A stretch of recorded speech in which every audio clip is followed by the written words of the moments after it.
Well, hey everybody, welcome to Lifehouse. My name is Ben. So glad you chose to make Lifehouse a part of your day and a part of your week. If you're new with us, we are so glad that you're here. And the reason that we are glad that you're here is because of our mission, which has not changed in the last few months. Our mission is still to lead people in a growing relationship with Jesus Christ, because we believe that having that relationship, that following Jesus will make your life better and that it will make you better at life. And if you're here with us for the very first time, welcome. We're so glad that you are here as well. We hope that it won't be your last time.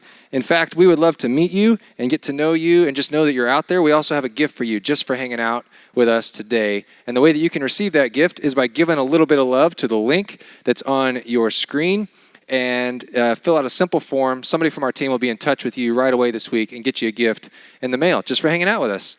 We've got a really great service in store for all of you today that we're really excited about. We are in part 2 of a series that we started last week called In Your Shoes. It was a fantastic message, and part 2 is going to be even better, so stick around for that. We're going to jump into that in just a moment. But first, speaking of giving a little bit of love, we're going to sing another song that has to do with love, but this time it's about the love that God has for you and that God has for me. And so I'm going to hand things off to Michael, and he's going to lead us.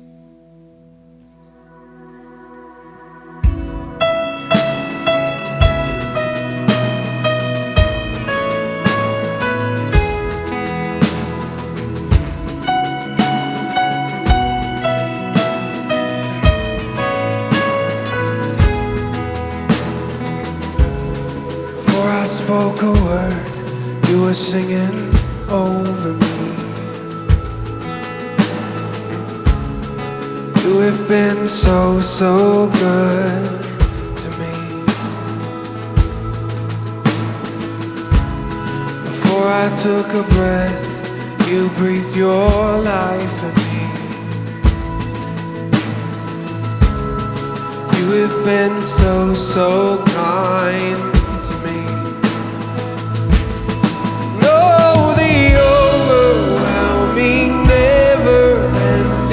Reckless love of God. Oh, it chases me down, fights till I'm found, leaves the 99.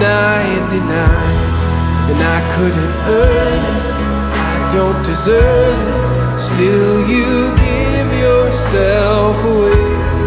Oh, the overwhelming, never-ending, reckless love of God. Yeah.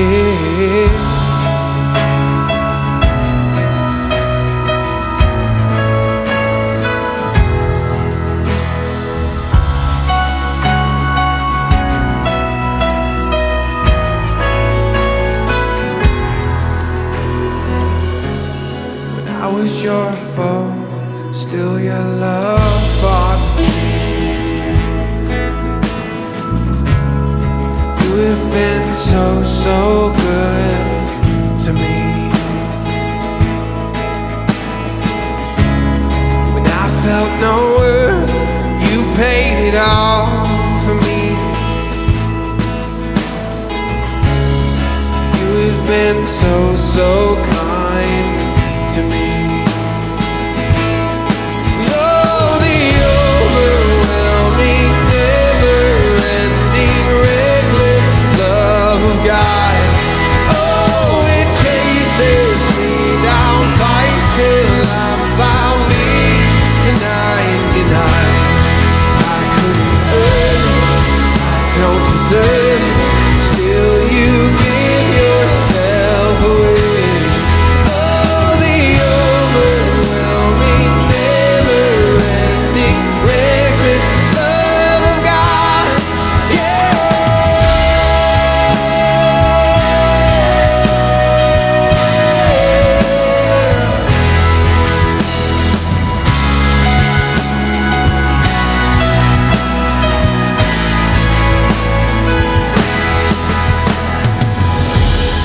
Shadow you won't light up, mountain you won't climb up, coming after me.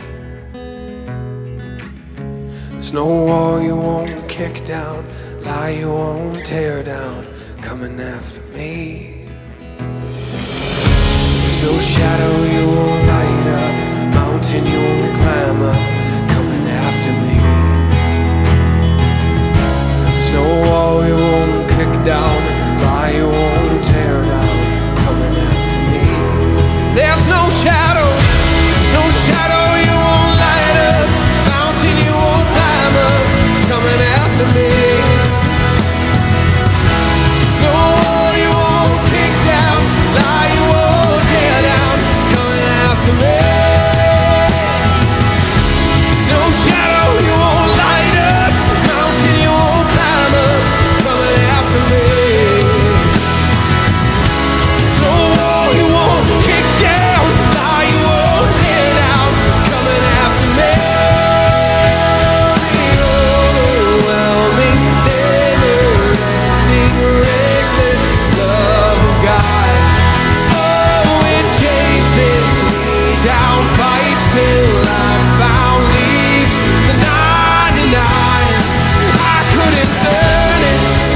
Hey, here at Lifehouse, we're so glad that we can continue to partner with each and every one of you in your spiritual journeys as you continue to learn more and more about this never-ending, overwhelming, reckless love that God has for you. We're glad that we get to continue to see stories of change all the time. We heard stories just this week of people in our community and from our church that are reaching out to others and serving one another and loving one another in big ways. And it's exciting to be a part of. It's exciting to see each and every one of you as you grow in your relationship with Jesus Christ. We're glad to be able to partner with you. And we're also thankful that you continue to partner with us financially so that we can keep telling people about this love of God that is for everyone, that's extended all over our community, all over our country, and all over our world, that God loves people. We love being able to tell people that message, and we couldn't do it without you partnering with us, so we're thankful for it. And if you came today and you are prepared to give in this moment, we're grateful for that. It's really easy to do. All you have to do is go to the link that's on your screen. Very simple, that easy. And we'd love it if you continue to do that for us so that we can continue to let people know that there is a God that loves them and is chasing them down and is fighting for them to be found. Well, like I said, we're in part 2 of In Your Shoes today. We started that series last week. It was awesome, and I'm looking forward to part 2 together today. We started the whole thing last week with a really fun video, and so right now we're going to jump into part 2 of that story.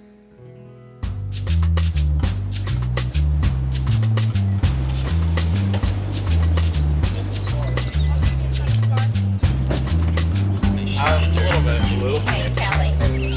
And this is JJ, our audio. You do it on the inside of your shoe.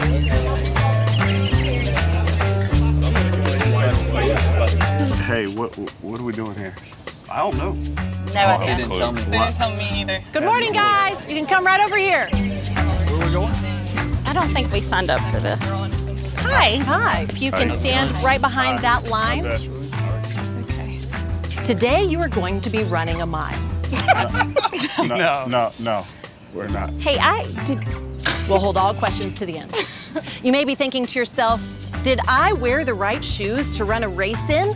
big no. Yeah. Here's how we're gonna make this fair for you, okay? Remove your shoes and place them in front of you. So go ahead, you can do that right now. You can leave your socks on or not. Real quick. Oh, no. Great. And now I want each of you to take one big step to your right with the person on the end going to the beginning. Oh, right on. Oh man. I'm in the wedges. I got so lucky. This is gonna be great. I can get both of my feet in one of your Guys, you don't know what's gonna happen. Big guy in the little I'm just shoes. assuming. You don't know what's gonna happen. Can I have your shoes? Oh, please. Say hello and get acquainted with your new shoes. And let's go ahead and put those bad boys on. We've got a race to run. Oh, my God, I do not like feet. Well, today you're gonna like them. I need tape. You're doing good. I Want me need to that help you? tape. Yeah, okay. Garrett, those are perfect. I don't hate this. Now, can we not put your toe in at least? No, Okay. it's gonna It's not break. gonna work. I don't appreciate any You of want me it. to tape you down too? They won't go in, so we're good. So, runners, are you ready? No, we're not ready. We are ready. This is the start line and the finish line. All right, guys, let's get ready. On your mark, get set, go. Ah, it's really uncomfortable. These are really coming out of my shoes. How are those loafers? Terrible. Really? They're so sweaty. Do you hate how sweaty and gross they are? I can't stand it between my toes. Other people's feet sweat. It's yucky, huh? Ah! Ken, how you doing, my man? Can't breathe. Carrie, slow down. I feel like you should just... boots and running. John, you look pretty comfortable. Yeah, super. You hurting. Oh, you making me hurt. Is this supposed to happen? I feel bad. Come here. Kelly took her shoes off. Oh, for sure. It's so difficult. Ken, you got my sandals in the water. Listen, your sandals are over. Hope you're learning a lot, Ken. Your sandals are over. Y'all are looking great. Let's dip out and go across. Be nice to be Ken! We'll hit the side of the cones, so don't get there. Wow, going for the pass. No, Ken. It heals no that. God, it must be nice to be you. I'm so sweaty. We're beating the shortcutters. I think I'm killing your shoes, Garrett. I've already rubbed under my foot raw. Man, Carrie's determined to win. She is. She's welcome to win. Oh my gosh, I'm so sweaty. I feel like our cut through is farther than the mile. Nah, I hope there's not a second take on this. no second take. There's no way. There's no way. Oh, there's no way. Come on, Ken. I'm coming. Come on. Come on. Come on, guys, you got this. Dig deep. Pick it up. You're in women's shoes. You can do this. Wow, that was funny, and I cannot wait to see what happens to those sandals. Listen, if you have no reason to tune in next week as we wrap up the series, you should tune in to see who wins that race because we're going to show it to you. But we are in the middle of the series called In Your Shoes, and it's a whole idea of how do we see through the perspective of other people, and we're just trying to have a conversation around it because we think this is an important conversation for us to have. So to catch you up just a little bit, last week we talked about Jesus and all the amazing things that he did, all the people he loved and healed. And then after 3 years of doing that, he sits down at the end of his life with his closest followers. And he does this crazy weird thing of washing their feet, as if to say, anytime you find yourself in authority, this is how you lead and this is how you serve. And then he breaks some bread and he pours some wine, which would represent his body that would be broken, his blood that would be shed for the forgiveness and the sins of the entire world. And in the middle of this amazing, what's known as the Last Supper, he looks at his closest friends and he says this to them, and it's recorded by his friend John. He said, "A new command I give you," and not an add-on command, not an extra command, but a new command that every command would filter through. He said, "Love one another as I have loved you, so you must love one another."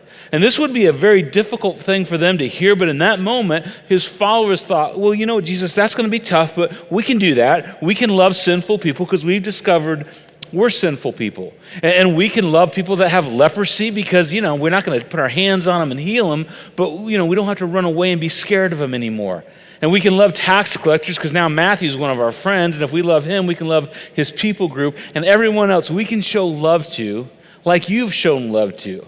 But they had no idea that in just a few hours, the level of love and where it would go as Jesus would give his life on the cross would be beyond anything that they can comprehend, to the point where they might say, or be tempted to say, it's impossible to love the way you have loved us, Jesus, because you have gone to the nth degree. In fact, I think if I was to give this command through my perspective, I would say this: a new command I give you, love one another as they are lovable. So you must love one another. I mean, that makes more sense for me. I'm going to love you as you are lovable to me. I'm going to love you when you're agreeable with what I agree with. I'm going to love you when you do what I want you to do. And then for everybody else that does that, I'm just going to avoid you. And my best shot at this is to love those that are easy to love and avoid everybody else. And I'll be as close to Jesus as I can, except Jesus didn't go that direction. He said, love everybody the way I have loved you. And the reason I would go with the lovable idea is this, because there's those people in the world, isn't there?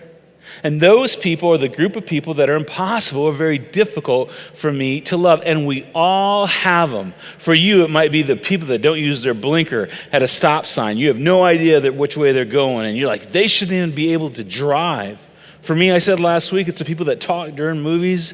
It drives me crazy. Maybe it's the people at the campground that when quiet hours kick in at 10 or 11 o'clock, they're not quiet and you stay up all night, and then they have wet wood and then they burn smoke all over, you know, your campsite and in your tent or your camper or your super large RV, whatever it is. And you're like, there's those people I just can't stand. And then it gets more serious. There's those people on the other side of the political aisle. I mean, you just can't figure out why the Democrats are so dumb or why the Republicans are so stupid. How could anybody believe what they believe or what they believe? What are they thinking? Don't they know? I mean, they just must not know. They must not be smart. They must not know how the world works. And then we push them into those people categories. I mean, obviously in our world right now, those people are falling into race categories, and there's so much frustration and anger, and some of it's for good reasons, some of it's for other reasons, but we've turned it into those people. Maybe it's a generational line. Like old people, they just always act like this, and they always think they know, and they're always grumpy. Or those young people, they always want to change things, and they always want to turn the music up too loud, and they're always in the way, and they just never, show respect. And it's just categories we put people in. And what a lot of us would say is, listen, those people, they see the world differently, which they do. And that's the problem that a lot of us have with other kinds of people. But the truth is, we wouldn't say differently, we probably would say wrongly. Those people just see the world wrongly. And you might say, hey, it's not on purpose. They were just born in a different place, a different time, under different parents than I was, and their parents got it wrong. So we're not even blaming them, but it's wrong. And it's not like we can spank them. I mean, maybe it'd help to go spank them when they were 6, but we can't spank them, so we just kind of put up with it. And so I'm just going to avoid those people. And then what happens is we try and avoid people that are different than us, that think differently. And maybe for you, it's think wrongly. They accidentally, move in next door. Or you accidentally hire one of them. Or your daughter marries somebody that's in those people categories. And they move in and it becomes messy, and then we're frustrated and we're not sure how to bend or adjust or be flexible. And then we're like, listen, I may be like sinning, but I'm sinning because of those people. Their actions have caused me to do what I'm doing. And some of it you just can't avoid. And so what do you do? What do you do in light of this principle that I think most of us would agree with, that the quality of our lives is only as good as the quality of our relationships? And you know this if you're married. Your quality of your life is only as good as how happy your marriage is. If you're a parent, you know this. You're only as happy as your saddest child is. Just the way it goes. If you have family, if you have friends, if you have people you work with, your quality of relationships dictates the quality of your life. Now, when it comes to relationships, and it comes to this, a lot of us go down this road of thinking, listen, relationships just require 2 people. Or 3 people, or maybe 4, but really just 2. It takes 2 to tangle. It takes 2 to have relationships. It just takes 2 to connect. And we kind of fall into that thinking that a relationship is just between 2 people that actually know each other. And this where it comes into play when it comes to us Jesus followers. And if you're not a Jesus follower, you just got to pay attention to what we're talking about. But as Jesus followers, this is where we lean into this new covenant loophole. And loopholes and workarounds are always dangerous when it comes to Jesus, because that's not what he intended. And the loophole is you only have to love one another if you are around one another. In other words, okay, Jesus, I'll love them as you have loved me, but I'm just going to do it for the people that I'm around. Which means this is just the people I like, or just the people that think like me, because those are the people I'm having a relationship with. And Jesus, you can love the other people and you can look after the other people, but I'm going to love the people I'm in a relationship with, the people that are close to me. But you know this, and I know this, that relationships are way broader than just the people that are in our close proximity. And if you allow me just a little space to make a point, we have a relationship with anything we relate to. For instance, give me a little room on this. I have a deep love affair with peanut butter chip ice cream. I've told you that before. It is the best ice cream in the world, and someone has taken it out all the stores in Van Wert, Ohio. And I'm very frustrated about that. So I need to find out who did that and throat kick them in the throat, however that goes. Kick them in the throat. How's that sound? Yeah. Maybe you have a love relationship with your car. Maybe you have a deep relationship with your golf game.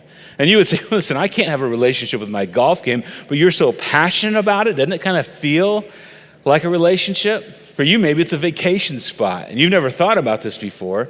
But when you think about that certain vacation spot that you've taken your kids to for years and years and years, or maybe it's the place that you and your dad went before your dad passed away. I mean, for you, it's got this deep emotional connection, and going there, thinking about it, it touches your soul, right? Maybe you would say, yeah, I have a relationship with the sports team. I have the relationship with the Cincinnati Bengals. It's an abusive relationship, but you have a relationship with them. Maybe you feel like you have a relationship with LeBron James, like me and LeBron, we're brothers, which means Michael Jordan's your daddy, just so you know. That's the funniest thing I've said in a month, and no one is in the building to hear it, so I hope you're laughing at home when you hear that. But the truth is, with all those things, we all have a relationship with those people in our lives. And this is why. Those people that you don't think you're connected to, those people that are over there in another part of the world, another part of town, maybe it's your ex-wife, maybe it's your brother that you haven't seen in forever, maybe it's your neighbors you won't talk to. Those people are still part of your life, part of your soul, part of who you are, because you run into them, whether it's on TV, on your news feed, or physically. And you may push back and say, no, they're over there. That's the bad drivers. That's the other political party. That's the other race. That's my ex-wife. But you know what? They still affect our lives. In other words, if you've related to it, you have a relationship with it in some way, shape, or form.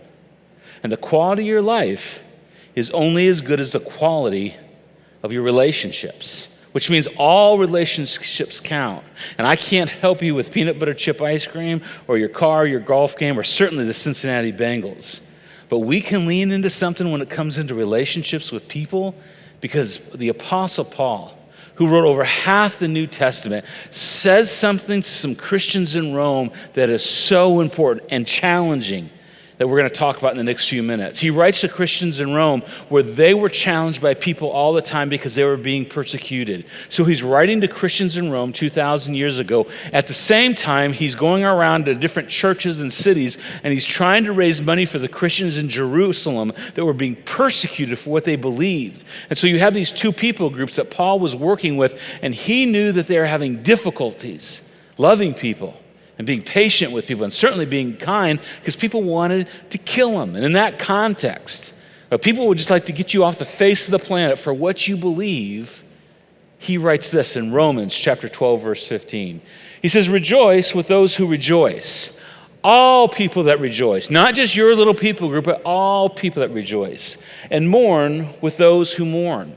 And that's a bit challenging, because there's some people I don't want to rejoice with. I mean, I don't say this out loud, but I kind of want some people not to have something to rejoice over. And Paul goes, no, when you see somebody rejoicing, rejoice with them.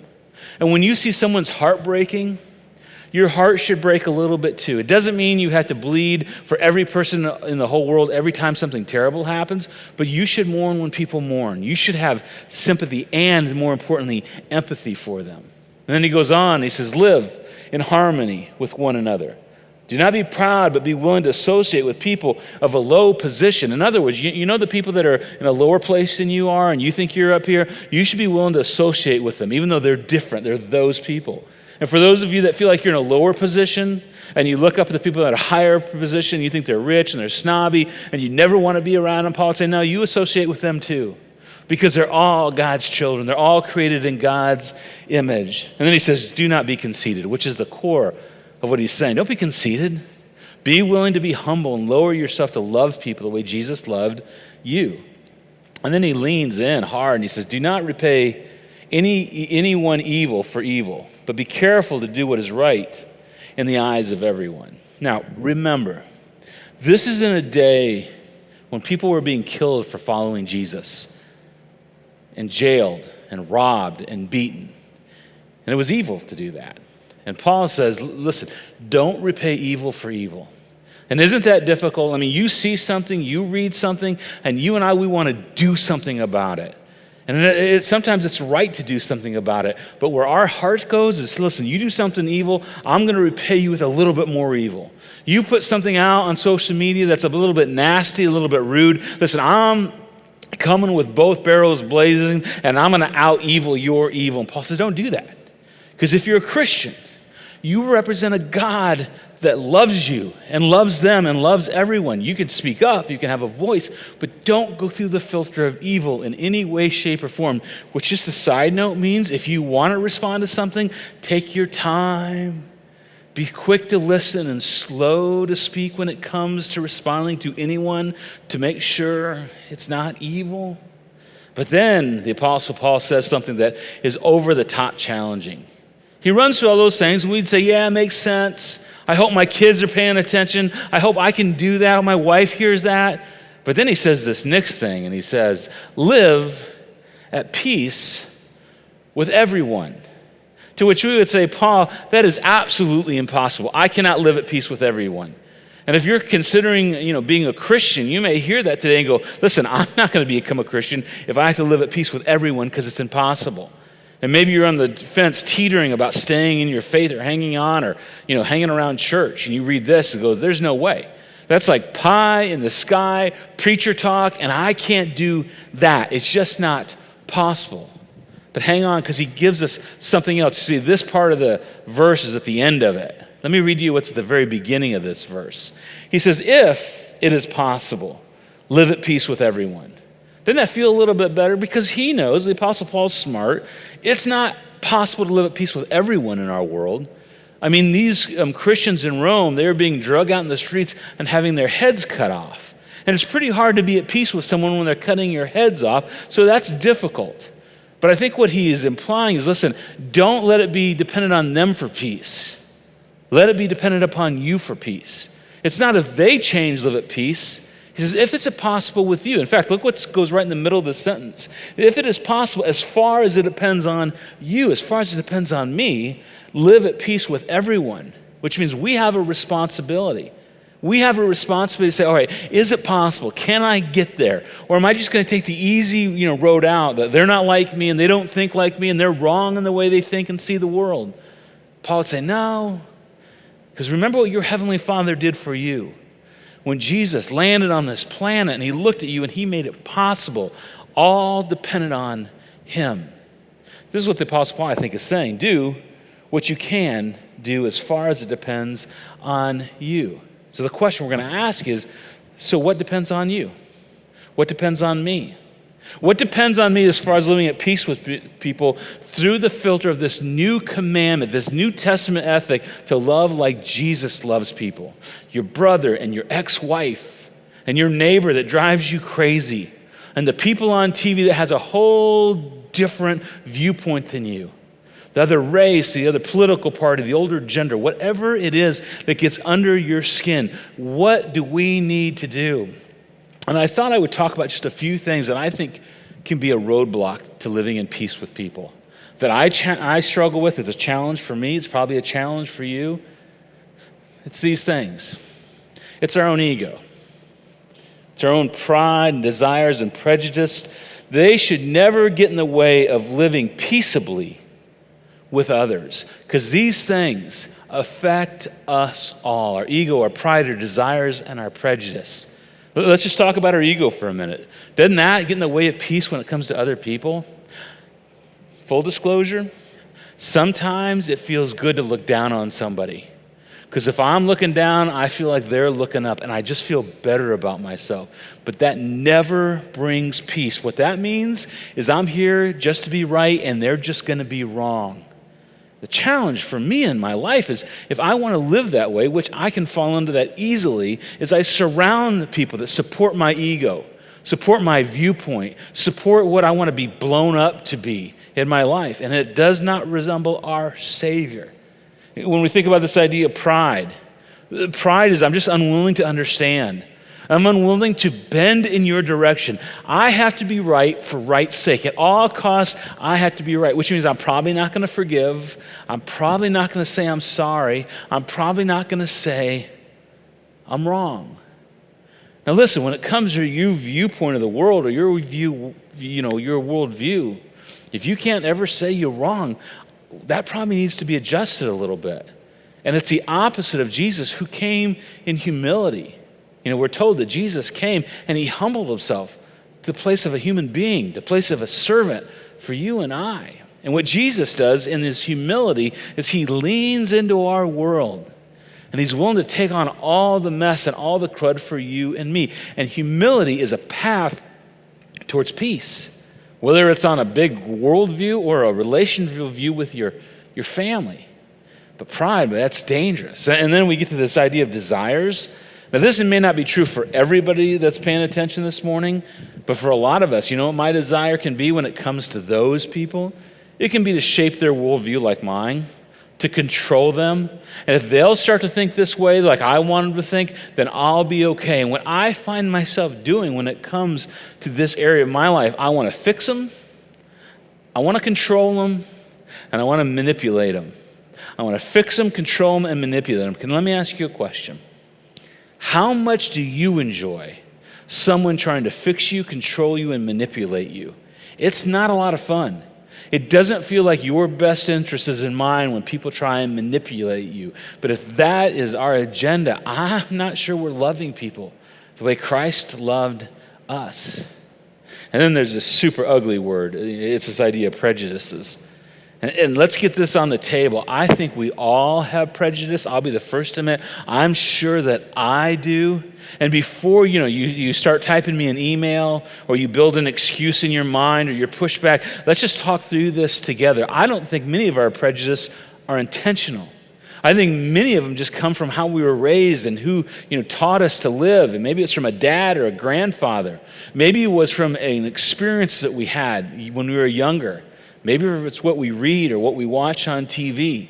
But it causes something for us to make a judgment about a group of people. And this is all prejudice is. It's making my mind up with not knowing all the facts. It's deciding I know what it's like, even though I don't know all the facts. I've read something, I've saw something, I even experienced something. And because of that experience, I've made a judgment on all people in a certain group.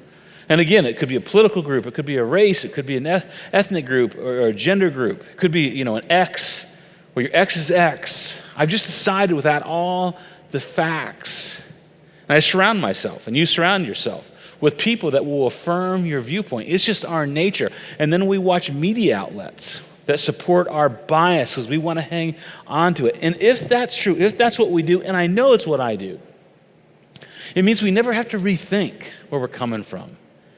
Or understand where other people are coming from. We just get to hang on to our prejudice, and it just disrupts the road to peace with everyone that we need to have peace with. And again, there is a word that just blows into all these things. There is a word, there is a way of living that just destroys our prejudice and our pride and our ego. And the word is empathy. We talked about this last week. Empathy evolves our ego, improves our pride, and discloses our desires and professes our prejudices. It just blows up our ego because it makes us realize, hey, Matt, you're not the most important person in the world. There's other people that matter besides you, and that sometimes is really tough for us to hang on to. And it proves our pride because it helps us understand that, listen, I can move towards you, and I don't have to give up what I believe or what I hang on to or what are important to me, but I can let down my pride a little bit and go in your direction. It discloses our desires. Listen, I don't have to control you, I don't have to fix you, I don't have to manipulate you. I can just simply love you. I have the freedom and the joy just to love you. And I may think you're wrong, but I can love you in that. And prejudice, how can you be prejudiced when you start to see how other people view the world and where they came from and what happened to them in their experience without empathy? It's just really hard to understand anybody else. And maybe more important for you and I as Christians, without empathy, Jesus would have never been able to take on our sin. And if you're not a Christian, here's the invitation. He died for you. He put himself in your shoes so you could be forgiven and have eternal life. What I love about empathy is typically curious, not critical. Empathy is curious, not critical. This idea, and maybe you've never heard this before, but we believe as Christians that we were made in the image of God. That every person that has breath and a heartbeat on this planet was made in the image of God. And we have this unique opportunity to understand other people that were made in God's image. We have this, opportunity to go to people that are different and go, you know what? I may not get you, I may not understand you, but you were made in God's image. It means you were special. You were like God's gift to this world. You were created artfully and beautifully, and I want to get to know you. And here's what I know. I know people that are like me. I said this last week. I'm a 50-year-old middle-class white male in Van Wert, Ohio. I really know people like me well. I do. But anytime I get to experience somebody that's not like me and get to understand them and how God is working in their life or could be working in their life, it is a beautiful, beautiful opportunity. And one of the things that you discover when you get to know other people that are different than us, they get to know us. And I want people to know the real Matt, the real 50-year-old white guy from Van Wert, Ohio. I don't want preconceived ideas about me, and I want to open up my life to say, listen, I want to know you, but I also want you to know me. I think about this as a pastor, because there's a lot of preconceived ideas about pastors, and some people hate pastors because of experience they've had with them. And I want them to know, hey, don't judge me until you know me, and then maybe if you hate me, okay, I get it. But I want you to know the real me, not just something you read about pastors. It changes the perspective of everything. And my guess for you and my guess for me is we want to be known for who we really are. It brings us to our last question this morning. And it's a question we asked in a couple series ago called Climate Change. And I think this question is so important because as I get to know you, I get to know myself. And this question has a lot to do with it. It's when you ask someone, what is it like to be on the other side of me? Do you remember that question? And I wanted to bring this question back because I think it fits in this series, but I also think that some of us didn't ask this question to the people in our lives. And I just wanted to bug you with it. Because I think we get a chance to hear what it's like to be on the other side of us and, and our pride and our ego and our prejudice. In fact, if you want to know if you're prejudiced, ask your kids, ask your wife. Ask a couple friends that don't agree with you all the time, and they'll tell you, and it may help you get a clear picture of yourself. Now, that's going to be scary, and that's going to be challenging, but I think it might be helpful. This is what I know about me, is I love to give grace to myself, and I like to be critical of other people. I love to give grace to Matt, and I love to give advice and righteousness to other people. It's just kind of how I'm wired. It's how most of us are wired. But when I start to lean into this question, it may not change anybody else in my world that I want it to change, but it has the power to change me. As I decide to live at peace with everyone, as far as it depends upon me, it changes me. And it might change other people, and it can change other people. But what if it just changes me and I have peace? And it exposes my ego, and it exposes my pride, and it exposes my prejudice. And I can lay those down for a better life of love and a better person to be around. And not the person that always has to get on Facebook and tell everybody how bad everything is and be that guy. But I could actually change things. It's a beautiful thing. It takes us back to what the Apostle Paul said. He said, if it's possible, and often it is, as far as it depends on you, live at peace with everyone. And I thought about this. This does not mean you need to run, into downtown anywhere immediately, although you can do that, and show everybody you're peacefully living your life. It doesn't mean you have to put something on social media to let everybody know, hey, I'm living this way. It doesn't mean you have to do anything, but maybe start to work on your own heart. Because we are told out of the flow of our hearts, everything changes. And if I find peace and love in here, I will start to have peace and love in the rest of my life. And listen, this whole thing that we're in of trying to figure out how to walk in other people's shoes, there's no quick fix to that. We are not going to solve the problems in our country. We're not going to solve the problems in our community. We're not going to solve the problems in our own homes overnight. But it starts when my heart changes. It starts when I love like Jesus. And I'm willing to reach across the aisle and love people that are not like me. I'd love to remind you of something that we read last week when it said from the Apostle Paul that we were all enemies of God. And no one likes to hear that. But Jesus came for his enemies. He came for people that were so sinful like me and for like you. He died for us so we would not be enemies of God anymore. And we could be connected to him for eternity. And as he did that for us, as he loved us, he looked us in the eye and said, now go love people like that. And I think this could change us from the inside out. We're going to wrap up this time this morning with this song that's called Bigger Than I Thought. And this was such an appropriate song for us to choose because I think sometimes we think God is in our same little box that we're in. And what if this morning we took an opportunity as we sang this song to say, God, I'm going to open up my viewpoint on you, on the world. Now, Jesus, you're still Jesus, and I'm hanging on to that with everything I've got. That's not changing. But I've decided I know everything about everything else in this world, and maybe I don't. And maybe, God, you're bigger than I realized. And you love in a way I didn't know you could love. And as we sing this song, I hope this works through your soul and your heart and your spirit. And maybe you could start walking in a faster, better, stronger way towards living at peace with everybody. Let me pray for you. Heavenly Father, thank you for these challenging words of the Apostle Paul. And thank you that you brought peace to our world. And it's only through you, Jesus, that we can have peace.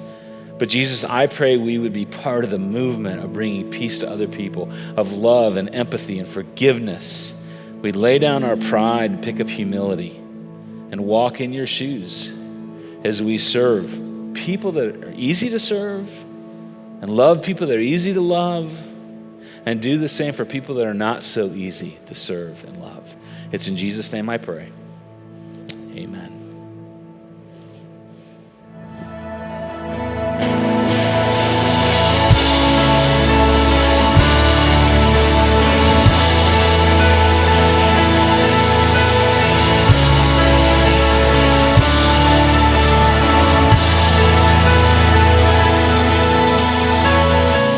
Speak to me when the silence steals my voice. You understand me. You understand me. Come to me in the valley of unknowns. You understand me. You understand me.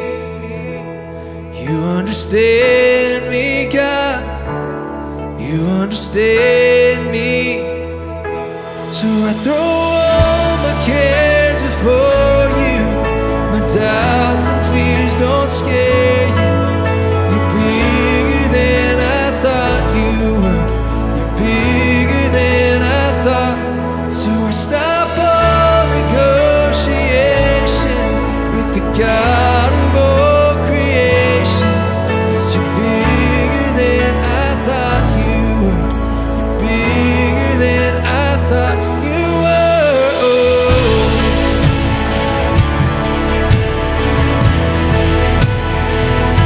So much bigger than I thought you were.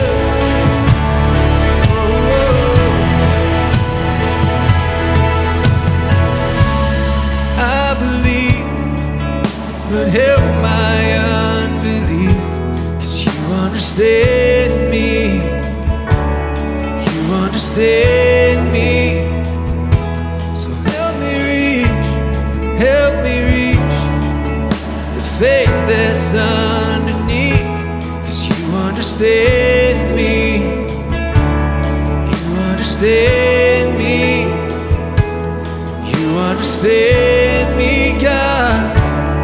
You understand me.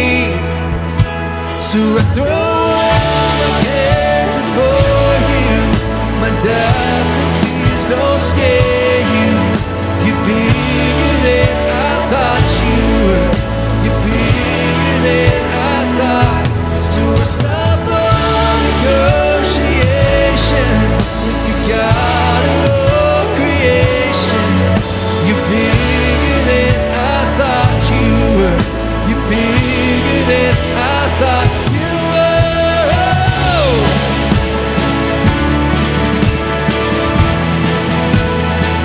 Oh, you're bigger than I thought you were. So much bigger, Lord. I will rest in the Father's hands and leave the rest in the Father's hands. I will rest. I will rest in the Father's hands. Leave the rest in the Father's hands. I will rest in you, Lord. I will rest in the Father's hands.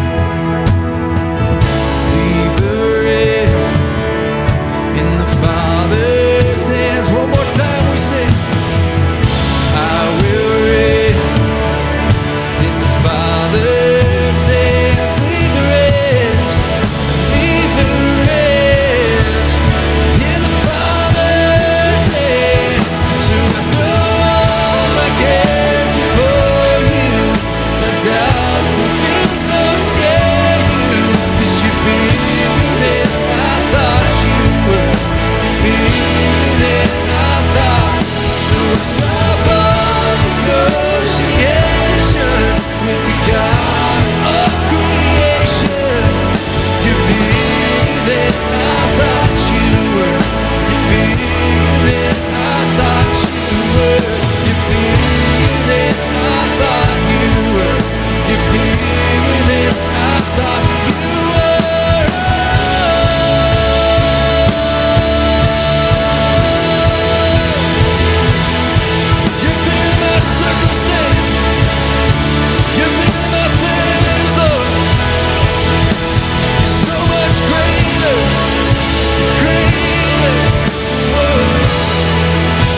Well, hey, we believe that God is bigger than any difficult circumstance that you're facing, maybe any difficult person that you may be dealing with, any complicated relationship that you are in the middle of struggling with right now. God is bigger than each and every single one of them. We believe that for you. We believe that God has everything already figured out for you because he's bigger than you and I could possibly imagine.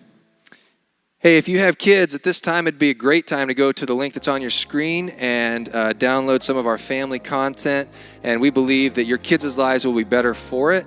And speaking of kids, next Sunday is Father's Day. And so as part of our special Father's Day service next week, we've got some unique things that'll be happening, including a big giveaway for a few dads. And so if you would like to enter the father figure in your life, be sure that you keep an eye this week on our Facebook and Instagram pages, and so that you can know how to enter that person so that they can be a potential winner of our big giveaway next Sunday. Got a great service for you next week. We'll see you back then.